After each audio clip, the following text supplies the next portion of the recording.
The enemy rarely attacks you from a distance. Most people imagine spiritual attack as something dramatic, something obvious, something you can see coming from a mile away. But that is not how it usually works. The enemy is far more strategic than that. He works through familiarity, through trust, through the people already seated at your table, already sleeping in your house, already carrying your contact in their phone. This is not about becoming paranoid. This is not about labeling everyone in your life as a threat. The Bible is very clear that our struggle is not against flesh and blood. Ephesians 6:12. People are not the enemy, but the enemy absolutely uses people, and he tends to use the ones closest to you because those are the ones with the most access to your heart. Today we are going to walk through 5 clear biblical signs that the devil may be using someone close to you so you can protect your peace, guard your faith, and walk with your eyes open. Sign 1. They consistently pull you away from God. The first and most important sign is this. Every time you spend significant time with this person, you come away feeling further from God, not closer, not occasionally, not in a difficult season, consistently. Maybe they mock your faith in subtle ways, a smirk when you mention prayer, a joke at your expense when you bring up church. Maybe they don't mock it at all, but conversations always drift toward doubt, toward compromise, toward things that slowly dim the light inside you. Pay attention to how you feel spiritually after spending time with someone. Do you feel inspired to pray? Do you feel convicted to live better? Or do you feel dull, distant, like God is a little further away than he was before? John 10:10 tells us the thief comes only to steal, kill, and destroy. One of the first things the enemy targets is your connection to God, because everything else flows from that. Your joy, your peace, your discernment, your strength, all of it is rooted in your closeness to God. Cut that root, and everything else weakens. If someone in your life is consistently chipping away at that root, whether through words, influence, or simply the atmosphere they create around you, that is not a small thing. That is a sign worth taking seriously. Sign 2. They speak against God's plan for your life. The second sign is that they consistently discourage you from following what God has placed in your heart. Here is something that should stop you in your tracks. One of the clearest examples of the enemy using someone close to Jesus was Peter, one of his most devoted disciples. In Matthew 16, after Jesus revealed that he would go to the cross, Peter pulled him aside and said, "Never, Lord. This shall never happen to you." It sounds caring. It sounds protective. Peter was not trying to be an instrument of evil. He genuinely loved Jesus. But Jesus turned and said, "Get behind me, Satan." Not because Peter was evil, because in that moment, Peter was speaking against the plan of God. And the enemy was using that voice, that love, that closeness to try to redirect Jesus away from his purpose. That same thing happens to you. The enemy doesn't always send an obvious enemy to stop your calling. Sometimes he sends someone who loves you, but whose fear, whose doubt, whose worldly thinking becomes a voice that talks you out of what God is leading you toward.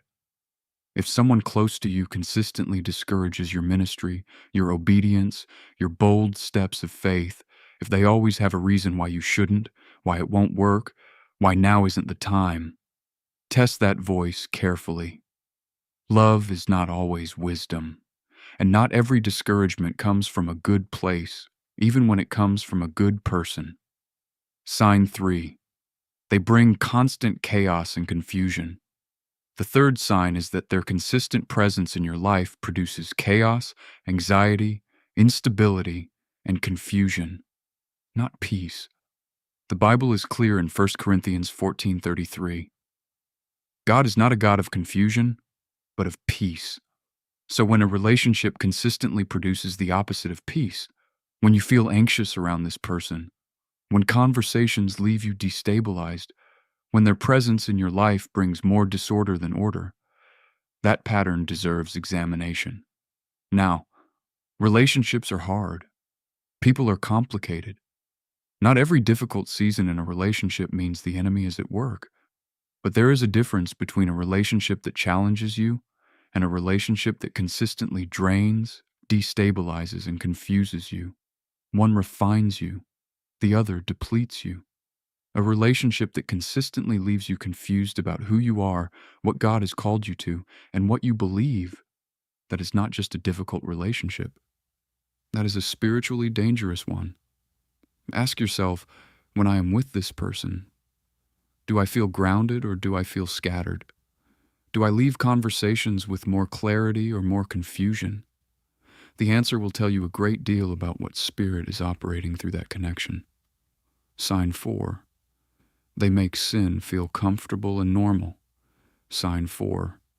They make sin feel reasonable. Normal, even necessary. This is one of the most effective tools the enemy uses, because he doesn't always tempt you directly.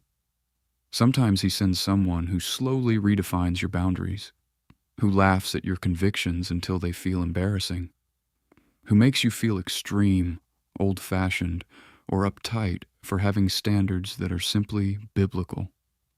1 Corinthians 15:33 says, "Bad company corrupts good character." This is not a suggestion. It is a warning from Scripture about a principle that is as true today as it was when Paul wrote. The process is gradual. First, you laugh along with the joke you know you shouldn't. Then you go along with the thing you know isn't right. Then one day you look back and realize you have drifted somewhere you never intended to go.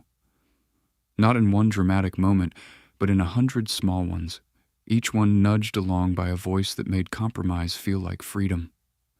If someone in your life consistently makes you feel that your convictions are the problem, rather than the behavior they are challenging, pay attention.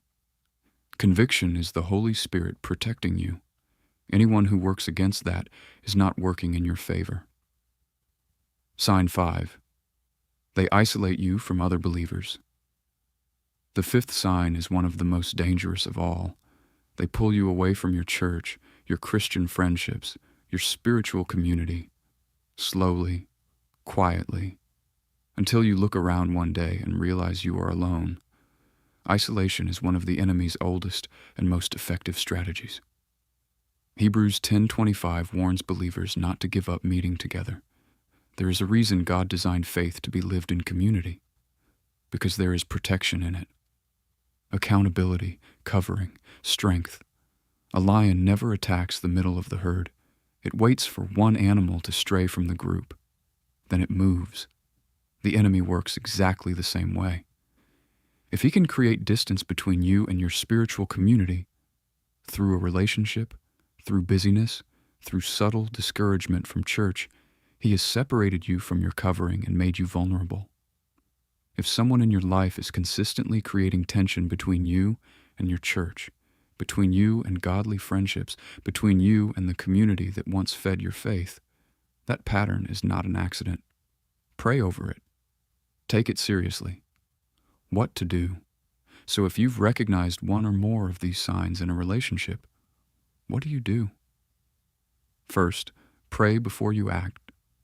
Ask God for clarity and discernment before you make any decisions. Not every difficult person is being used by the enemy. Some are broken people who need grace, not distance. Ask God to show you which is which. Second, set boundaries without guilt. You can love someone completely and still protect your peace. Jesus loved everyone, but he didn't give everyone the same access to his life. Boundaries are not rejection. They are stewardship of what God has placed in you. Third, stay close to God above all else. Your best protection is not distance from toxic people. It is closeness to God. The stronger your own walk with him, the more clearly you will discern what is and isn't from him. The more rooted you are, the harder it is for any voice to uproot you. Bible verse and reflection.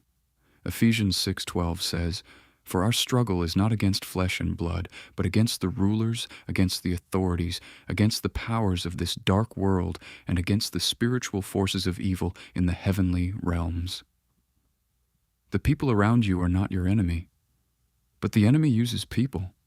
And the people he tends to use most effectively are the ones closest to you, because they have the most access, the most influence, and the most trust. Stay alert, stay rooted in Scripture, stay planted in community, and stay close to God, because when you are close to Him, it becomes very hard for anyone to pull you away. If this opened your eyes today, subscribe to Faith Verse for daily Bible lessons and Christian encouragement to help you walk with God, wisely, boldly, and every single day.